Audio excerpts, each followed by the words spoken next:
أنت الرابع.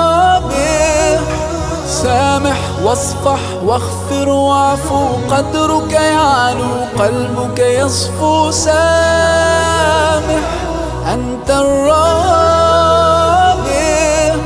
سامح وتعايش كي نرقى، كي نصبح مجتمعا أقوى. سامح